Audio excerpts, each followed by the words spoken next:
బాబు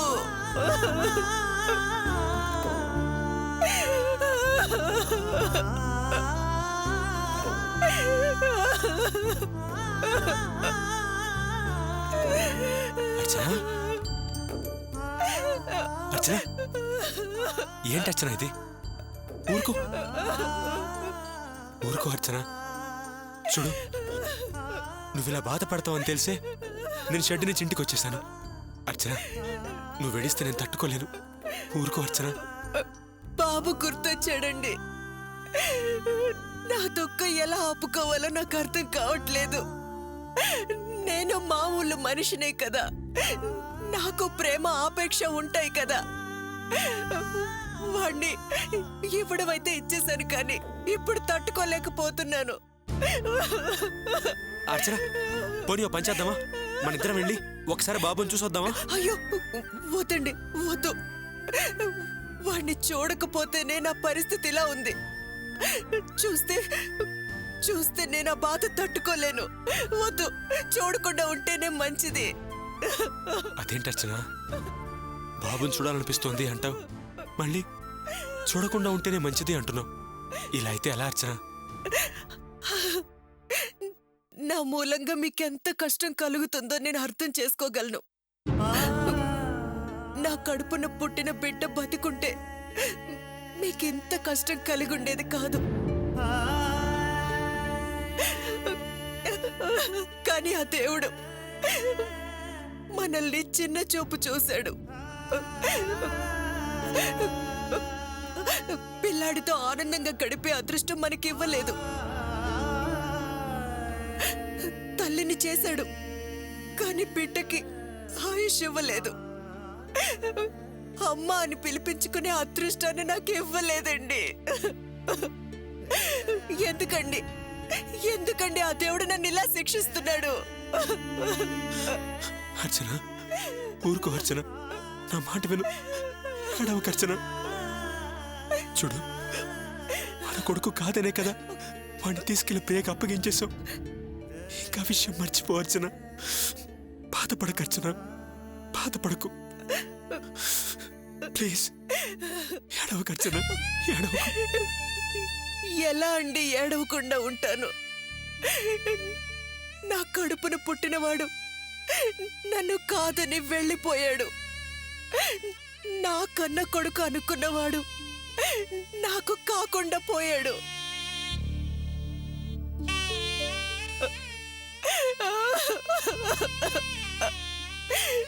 ఎలా అండి ఏడవకుండా ఉంటాను? ఎలా? వాడు నా కడుపులో ఉన్నప్పుడు ఎన్ని కలలు కన్నావు.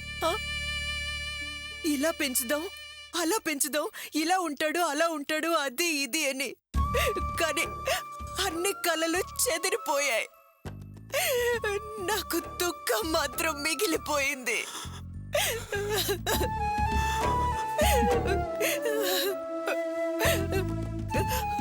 కనీసం వాడి మొహం కూడా నేను చూడలేదండి. ఏమండి, వాడి మొహం మీరు చూశారు కదా? వాడు నాలా ఉంటాడా లేక మీలా ఉంటాడా? చెప్పండి. వాడి మొహం చూసి వాడి మీద మట్టి ఎలా పోసారండి, ఎలా పోసారు? అర్చన, ఏడవకు అర్చన. అసలు ఆ విషయాన్ని గుర్తు చేయకు అర్చన. అర్చన, ఇలాంటి కష్టం శత్రువు కూడా రాకూడదు అర్చన, రాకూడదు. మన కొడుకుని ఈ చేతులతో పూడ్చాలర్చన. మనకే ఎందుకు ఇలా జరుగుతోంది అర్చన? ప్రపంచంలో ఏ తల్లికి ఏ తండ్రికి ఇలాంటి పరిస్థితి రాకూడదు అర్చన. తెలుసుకుంటానే నా వల్ల కావట్లేదు అర్చన. నిజం చెప్తున్నాను అర్చన. ఆ పరిస్థితుల్లో నేనున్నాను కాబట్టి తట్టుకోగలిగాను.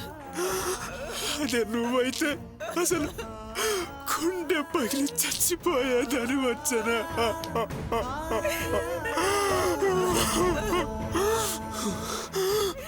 ఎడవకచ్చనా, నేను చెప్తున్నాను, దేవుడున్నాడు అర్చన. మనం అనుకున్నట్టుగానే మనకి పన్నంటి బిడ్డ పుడతాడు అర్చన. మన పోరికలతోనే పుడతాడు. వాడిని బాగా చదివిద్దాం, వాడే డాక్టరు ఇంజనీరు చేద్దాం. పుడతాడు అర్చన. నువ్వు ఏడవకర్చన, నా బంగారు తల్లి కదూ, నువ్వు నా ప్రాణం అర్చన. నువ్వు ఏడిస్తే నేను తట్టుకోలేను అర్చన. నా వల్ల కాదర్చన. నువ్వే నా ధైర్యం అర్చన. నిన్ను చూసే నేను ఇంకా ఇంత ధైర్యంగా ఉన్నాను. నువ్వేంటి ఇలా పడిపోతే నేను ఇంకేమైపోవాలర్చన. ఏడవకర్చన, నా బంగారు తల్లివి కదూ, ఊరుకోవచ్చన.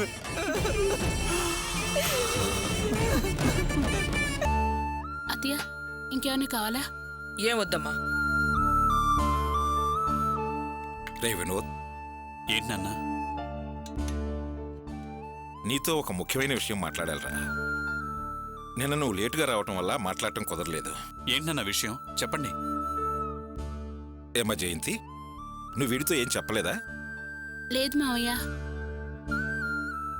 జయంతి వాళ్ళ అమ్మ అన్నయ్య నిన్న ఇంటికొచ్చారా. జయంతి నీతో చెప్పిందనుకున్నాను. మావయ్య, నేను చెప్దామని అనుకున్నాను, కానీ ఏంటి కానీలు అది ఇది అంటున్నావు? మీ అన్నయ్య విషయం కదా, అందుకే చెప్పకుండా ఉండుంటావులే. ఆయన నా మీద చేయి చేసుకున్నప్పటి నుంచి మా ఇద్దరి మధ్య మాటలు లేవు. కలిసుంటున్నామే గాని మంచి మాట చెడు ఏమీ లేవు. నేనేది చెప్పినా ఆయనకి నచ్చట్లేదు. మా వాళ్ళ గురించి నేనేమన్నా ఒంటికాల మీద లెగుస్తున్నారు. రే, ఏంట్రా ఇదంతా? మీకు తెలీదు నాన్న, దాన్ని ఎక్కడుంచాలో అక్కడే ఉంచాలి. దాని విషయం వదిలేయండి. మీరేదో చెప్పాలన్నారు కదా, ముందు ఆ విషయం చెప్పండి. పిల్లాడి విషయం వాళ్ళకి తెలిసిపోయిందిరా. పిల్లాడి మీద నాకు హక్కు ఉందని దినా ఏదేదో మాట్లాడాడు. మేమందరం కలిసి మాట్లాడుకుని చెప్తానని పంపించేశాను. ఏంటి కలిసి మాట్లాడుకునేది? వాడికి చెప్పేది. కాళ్ళు చేతులు విరిచి పంపకుండా ఎందుకు పంపారు? నీకు చేతనిది చేసుకోపో అని అప్పుడే చెప్పి పంపించకపోయారా నాన్న? రే, ఊరికే ఏది పడితే అదంటే సరిపోదురా. వాడు కోర్టుకెళ్తానంటున్నాడు. ఆ తర్వాత ఈ విషయం టీవీల్లోనూ పేపర్లోనూ వస్తే మనల్ని గురించి అందరూ చులకనగా మాట్లాడుకోరు. రే, తండ్రిగా పిల్లగాడి మీద అతనికి కూడా హక్కుంది కదరా. అందుకే మనం మాట్లాడుకుని ఒక నిర్ణయం తీసుకుని చెబుదామని పంపించేశాను. నాన్న, పాతకాల మాటలు మాట్లాడకండి. న్యాయం, ధర్మం, బాధ్యతలు, హక్కులని మాట్లాడే రోజులు కావివి. వాడు కోర్టుకు వెళ్ళగానే వాడికి అనుకూలంగా తీర్పిచ్చేస్తారా ఏంటి? పిల్లాడు తల్లి సంరక్షణలోనే ఉండాలని, కాకపోతే వారానికో నెలకో ఒకసారి చూసి వెళ్ళొచ్చని చెప్పి కోర్టు అనుమతిస్తుంది. అంతే. వెళ్ళనివ్వండి. వాడు ఏ కోర్టుకు వెళ్ళినా పర్వాలేదు. మనం కూడా కోర్టులోనే చూసుకుందాం. మీరు తినండి నాన్న.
సార్, సార్, సార్, సార్ లేవండి సార్.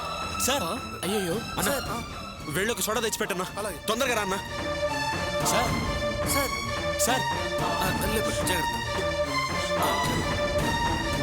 సార్, ఇదిగోండి ఇటీవన్నా.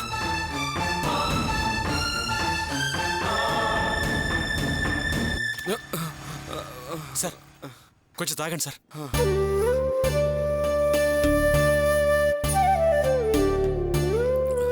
థ్యాంక్స్ అన్న. పర్వాలేదు సార్ మెల్లగా లేవండి సార్. మెల్లగా. జాగ్రత్త. చాలా థ్యాంక్స్ అన్న. పర్వాలేదు. సార్ మీకు ఒంట్లో బాగాలేదా సార్? కళ్ళు తిరిగినట్టు అయింది గోపి. రండి సార్, ఇంటి దగ్గర దింపుతాను. పర్లేదు గోపి, ఇప్పుడు బాగానే ఉంది. నేను వెళ్తానులే. నువ్వేదో పని మీద బయలుదేరినట్టున్నావు, వెళ్ళు. నాకు ఇప్పుడు అంత అర్జెంట్ పనేం లేదు సార్. రండి సార్, మిమ్మల్ని ఇంట్లో దింపేసి వెళ్తాను. నేను వెళ్తానులే గోపి, నువ్వు వెళ్ళు. సార్ మీరేం ఆలోచిస్తున్నారో నాకు అర్థమైంది. నేను మీ ఇంటికి వస్తే మీ పరిస్థితి తెలిసిపోతుందనేగా అర్చన నాతో అంతా చెప్పింది సార్. ఆ విషయం తర్వాత మాట్లాడుకుందాం. ముందు మీరు రండి సార్, మీ ఇంటికి వెళ్దాం.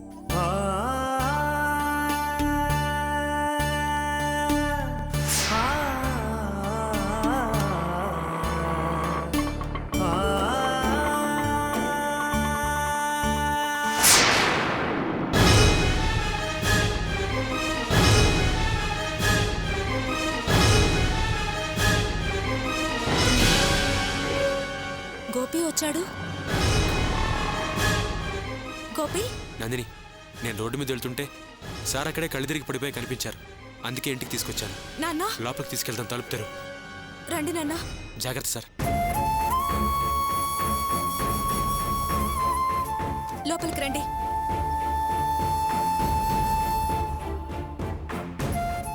నాన్న కూర్చోండి.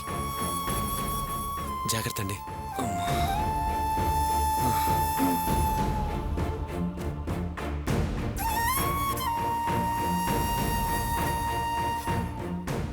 ఇప్పుడు ఎలా ఉంది నాన్న? పర్వాలేదమ్మా. నందిని, అసలు ఏంటిదంతా? సారీ గోపి, అసలు ఏం జరిగిందంటే వద్దు, నువ్వు నాకేం చెప్పొద్దు. అర్చన నాతో అంతా చెప్పింది. నాకంతా తెలుసు. ఆ రోజు నేను ఫైనాన్స్ కంపెనీ ఆఫీస్కి వస్తే నువ్వు నీ ఫ్రెండ్ కోసం వచ్చారని నాతో అబద్ధం చెప్పావు కదూ. ఎందుకు అలా చేసావు నందిని? నేనేమైనా పరాయవాణ్ణా? చెప్పు. గోపి, నీకు అబద్ధం చెప్పాలనో నీ దగ్గర ఏదో దాచాలనో మేము అనుకోలేదు. అసలు నీతో అన్ని విషయాలు చెబుదామని ఆ రోజు షెడ్డుకి నేను నందిని వచ్చాం. కానీ అప్పుడు నువ్వే ఒక పెద్ద సమస్యలో ఉన్నావు. అలాంటి పరిస్థితిలో నీతో మేము మా పరిస్థితి ఎలా చెప్పగలం చెప్పు? అందుకే చెప్పలేదు. అంతేకాని వేరే ఉద్దేశం మాకు లేదయ్యా. కరెక్టే సార్, కానీ మీరు ఇన్ని కష్టాల్లో ఉండి కూడా నేను కష్టాల్లో ఉన్నానని తెలిసి నందిని నాకు గంటలో 10 లక్షలు తీసుకొచ్చి ఇచ్చింది. అసలు అర్చన మీ గురించి చెప్పగానే నాకు చాలా బాధ అనిపించింది. ప్రాణం పోయినంత పని అయింది సార్. Excuse me.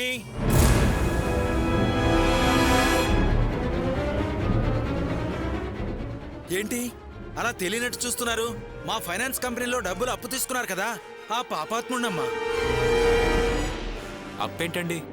అయినా ఇలా సడన్గా వచ్చి అడుగుతున్నారేంటి సార్? అయ్యా, వీళ్ళకి మా ఫైనాన్స్ కంపెనీ తరఫున 3 లక్షలు అప్పిచ్చాం. అడిగిన ప్రతిసారి వాయిదా పెడుతున్నారు. చెప్పిన ప్రతి వాయిదాకి క్రమం తప్పకుండా వస్తున్నాను. గానుగెద్దులాగా ఈ ఇంటి చుట్టూ ప్రదక్షిణం చేస్తుంటే మీరేంటి సడన్ సడన్ అంటారు?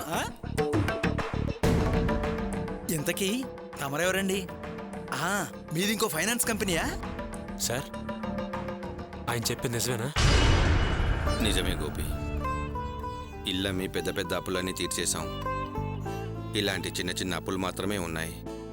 సార్, మాకు కొంచెం టైం ఇవ్వండి సార్. చూడండి, మీకు చాలాసార్లు టైం ఇచ్చాను. నాకు ఏదో ఒకటి కావాలి, లేకపోతే ఇక్కడి నుంచి వెళ్లే ప్రసక్తే లేదు. సార్, ఈయన మా గురువు గారు. నేనే ఈయనకి 10 లక్షలు ఇవ్వాలి. ఒక 3 రోజుల్లో మీ 3 లక్షల బాకీ నేను తీరుస్తాను. నన్ను నమ్మండి సార్. ఏమ్మా, ఈయన గారి మాట నమ్మచ్చంటావా? కరెక్ట్గా ఇస్తాడంటావా? ఇతను మాట మీద నిలబడే మనిషి. ఖచ్చితంగా 2-3 రోజుల్లో ఇచ్చేస్తాడు. నమ్మండి. నీ మొహం చూసి ఇతని మాట నమ్మి వెళ్తున్నా. 3 రోజుల్లో వస్తా. ఇవ్వలేదనుకో, మా బాస్ సంగతి తెలుసు కదా. నో మొహమాటాలు. డబ్బే ముఖ్యం, తర్వాత మీ ఇష్టం.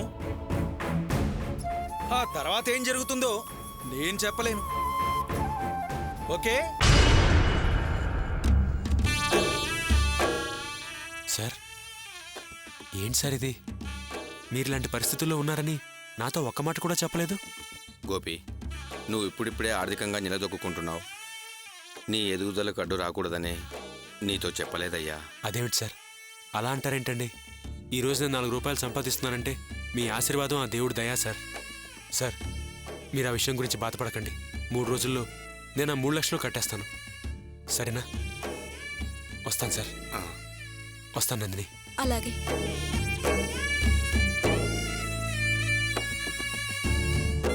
గోపి, వెళ్తూ వెళ్తూ మీ వాడికి ఏదైనా తీసుకెళ్ళి గోపి. అర్చన వచ్చినప్పుడు కూడా వాడి చేతిలో ఏమీ పెట్టలేదు. పర్వాలేదు సార్, ఉంచండి. ఈ 50 రూపాయలతో మా జీవితంలో ఏం మార్పు రాదు గోపి. తీసుకో. ఈ డబ్బు మీరిచ్చినా దీంతో పిల్లాడికి ఏదైనా కొనివ్వడానికి పిల్లాడు ఇప్పుడు మా దగ్గర లేడు సార్. ఏంటి గోపి నువ్వనేది? అవును నందిని, ఆ పిల్లాడు మా పిల్లాడు కాదు, ప్రియకి పుట్టిన పిల్లాడు.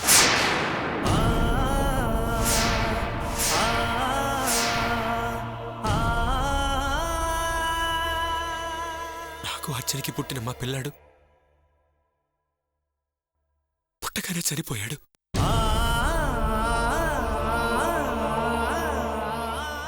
ఆ విషయం అర్చనకి తెలిస్తే అది చచ్చిపోతుందని ఇన్నాళ్ళు ఆ విషయం దాచి ప్రియ పిల్లాన్ని అర్చన పిల్లాడైన నాటకం ఆడాము సార్. ఈ విషయం నాకు మా అత్తయ్య గారికి మా మామయ్య గారికి తెలుసు. కానీ మొన్నే అర్చన కూడా తెలిసి ప్రియ పిల్లాన్ని తీసుకెళ్ళి మళ్ళీ ప్రియకు అప్పు చెప్పేశాం. అందుకే చెప్పాను సార్, అంతే. ఏంటి గోపి ఇది?